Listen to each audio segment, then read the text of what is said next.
집에서 할 수 있는 가장 좋은 법, 계단 오르기입니다. 밥 먹고 나서 어떤 운동을 해야 되냐? 걷기가 가장 좋습니다. 또 하나는 뭐냐면 운동이라고 있어요. 다이어트 초보자들, 운동 초보자들은 운동을 배우러 가시라는 걸 추천드립니다. 30분 러닝보다 효과적인 집에서 뱃살 제거하는 운동법에는 무엇이 있나요? 30분 러닝보다 효과적인 뱃살 제거 운동법은 없습니다. 네, 편법을 생각하면 절대 없어요. 그치만 만약에 한다면, 그리고 운동한다고 뱃살이 바로 제거되지는 않습니다. 앞서 말씀드렸던 그게 더 중요합니다. 나쁜 음식 안 먹고 공복 시간을 유지시키는 게 훨씬 더 중요하지만, 그렇다고 해서 운동은 하셔야 됩니다. 집에서 할 수 있는 가장 좋은 법, 계단 오르기입니다. 특히 아파트에 살고 계시면 밖에 나가서 운동할 때는 비가 와야 되고 뭐 눈이 온다고 하면 안 나가잖아요. 춥거나 하면 안 나가잖아요. 근데 계단은 굉장히 좋아요. 대신 내려가실 때는 무릎에 조금 안 좋기 때문에 엘리베이터 타고 내려가시고, 그걸 만약에 강도를 높이고 싶잖아요. 처음에는 한 칸씩 올라가셨다면 두 칸씩 올라가시고 이렇게 계속 올라가시다 보면, 저는 헬스장 가시면 천국의 계단 추천드립니다. 땀 줄줄 흐릅니다. 저는 만약에 하나만 추천하라면 계단 오르기. 만약에 집에서 이제 홈트로 하게 되면 플랭크. 만약에 이제 윗몸 일으키기 한다고 해서 코어 근육은 커지지만 그렇다고 해서 뱃살이 바로 제거되지는 않습니다. 오해하시면 안 돼요. 배 운동한다고 해서 뱃살이 제거되는 게 아니라, 안 드시고 잘 드시고 그다음 나쁜 음식 안 드셔야만 뱃살이 제거가 됩니다. 근력 운동과 유산소 운동 중 어떤 운동이 뱃살 제거에 더 도움이 되나요?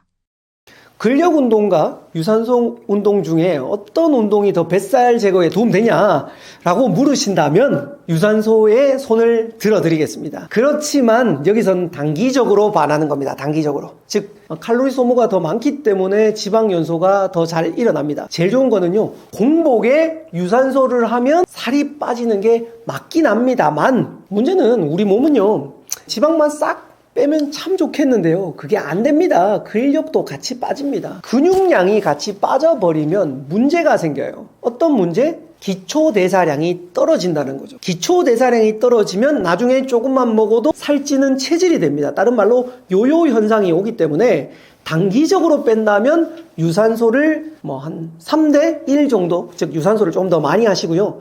장기적으로 가지고 가신다면 일단 저는 반반 놓겠습니다.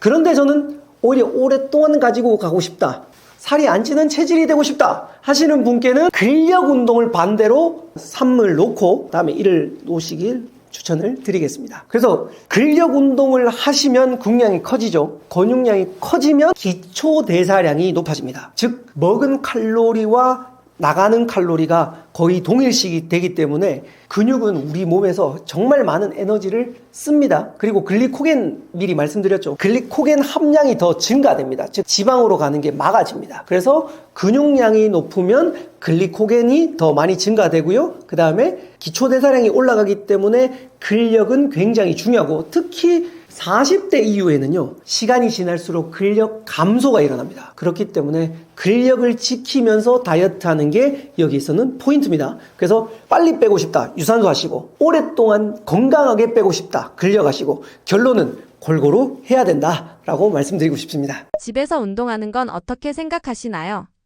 물론 홈트레이닝이 좋습니다. 집에서 간단하게 하고 할 수 있는데, 제가 동기부여 강사이기도 하지 않습니까? 동기부여 측면을 보자면 우리는 앵커링이라는 게 있어요. 우리 뇌에는 앵커, 즉 집이라는 공간은 쉬는 공간으로 앵커리 다시 내려가 있어요. 그래서 많은 분들이 제자리 자전거를 타지 않습니까? 그러면 집에 놓고 처음에는 타요.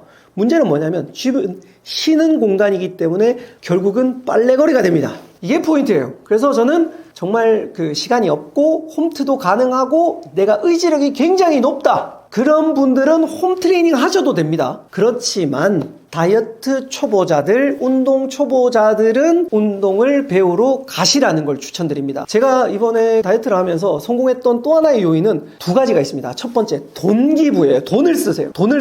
제가 비싼 헬스장에 가면 사람이 바글바글해요. 잘 안 빠져요. 그런데 저렴한 동네 헬스장, 일명 동사무소에서 제공하는 거, 그다음 아파트 헬스장 가면 생각보다 텅텅 비어 있어요. 돈을 작게 냈기 때문에 안 가요. 돈 쓰세요. 아까워서 갑니다. 두 번째는 트레이너, 다른 말로 PT를 받으세요. 왜냐하면 운동 여러분 역치라고 하지 않습니까? 근육은 결국 커지기 위해서는 역치를, 즉 근육량을 찢어야 됩니다. 근데 혼자 하면 어떻게 되냐면 하다가 조금 아프잖아요. 그럼 놔버려요. 그런데 PT 생각 하면 뭐 물론 돈 아까워서 가는 것도 있고 약속해서 가는 것도 있는데 역치를 올립니다. 즉 나는 여기서 원래 같으면 스탑했던 걸 근육을 찢어버립니다. 살짝.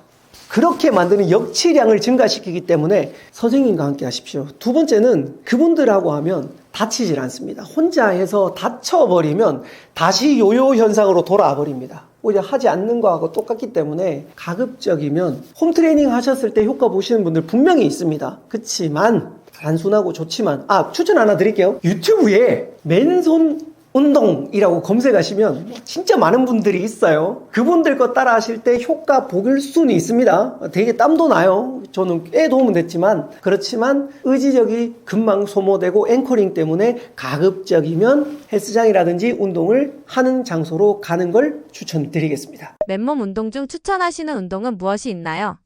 5개를 가지고 왔는데요. 첫 번째는 플랭크입니다. 다들 들어보셨죠? 플랭크 이렇게 버티는 거 있잖아요. 코어 근육을 강화시키기 때문에 굉장히 도움이 됩니다. 거기에 대해서는 검색해 보시면 좋을 것 같고요. 두 번째 또 흔히 이제 제일 많이 하는 거 푸시업이라고 하죠. 모아서 푸시업을 하는 방법이 있고 또 벌려서 하는 방법이 있는데 여자분들 같은 경우에는 조금 어려워 하시더라고요. 그때는 무릎 닫고 무릎을 꿇은 상태에서 하시는 걸 또 추천드리겠습니다. 세 번째는 스쿼트입니다. 스쿼트 같은 경우에는 혹시나 나이 연세 많으신 분들은 다칠 수 있기 때문에 의자를 뒤에 두시고 약간 앉았다 일어난다라는 가벼운 마음으로 스쿼트를 해주시면 되겠습니다. 그 다음 네 번째는 이 조금 강도가 높은데요. 런지라는 자세가 있습니다. 스쿼트에서 두 발로 했다면 한 발을 놓고 한 발은 의자 쪽에 올려놓고 앉았다가 한 발로 앉았다가 일어나는 자세가 있습니다. 이것도 검색을 해보시면 좋은데 강도가 상대적으로 높기 때문에 근육량이 적거나 아니면 조금 힘든 분들은 피하시는 걸 추천드리겠고요. 다섯 번째는 제가 제일 많이 하는 건데 제가 아킬레스건이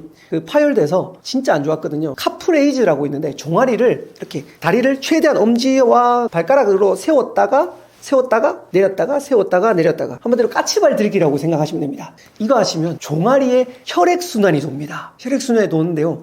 굉장히 좋습니다. 특히 언제 하느냐? 여러분들 지하철 기다리시거나 버스 기다리실 때 이때 하세요. 또 언제 하느냐 하면 줄 설 때. 예를 들면 식사 가서도 줄 서야 되고 뭔가 하실 때 이럴 때마다 까치발 들고 내리면 다른 사람들도 잘 안 보시니까 이걸 하면 좋습니다. 그 다음 맨몸 운동 중에 평소에 전화 받으시면서 왔다 갔다 걷는 거 그리고 제가 앞서도 한번 말씀드렸다시피 모션 데스크를 이용해서 서는 그런 것들 이렇게 이 니트 운동들을 하시면 굉장히 도움이 많이 됩니다. 밥 먹은 직후에는 어떤 운동을 해야 하나요?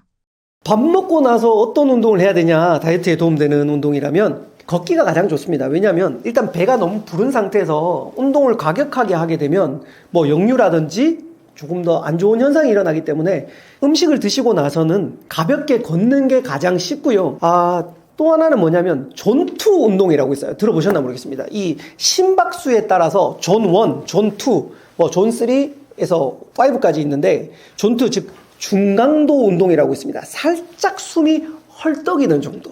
이런 존2 운동이 굉장히 좋은데 쉽게 표현하면 살짝 헐떡이지만 말하면 약간 그래도 이렇게 말은 할 수 있는데 허걱거리 정도는 아닌 그 정도의 중강도 운동, 존2 운동을 하면 좋습니다. 그렇지만 가장 현실적인 건 걷는 게 제일 좋고요. 만약에 내가 조금 더 다이어트에 도움되고 싶다. 존2 운동, 빠르게 걷기. 너무 빠르게 걷기보다 존2 운동이 다이어트에서 정말 좋았거든요. 그래서 존2 운동을 꼭 한번 해보시라고 권장드리겠습니다. 다이어트는 하고 싶은데 허리가 약해서 고민인 사람들은 어떤 운동을 해야 하나요?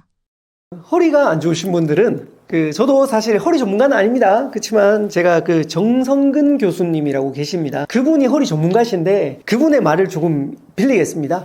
허리가 약하신 분들은 방법은 없다. 운동의 방법은 없다라고 말씀하셨고요.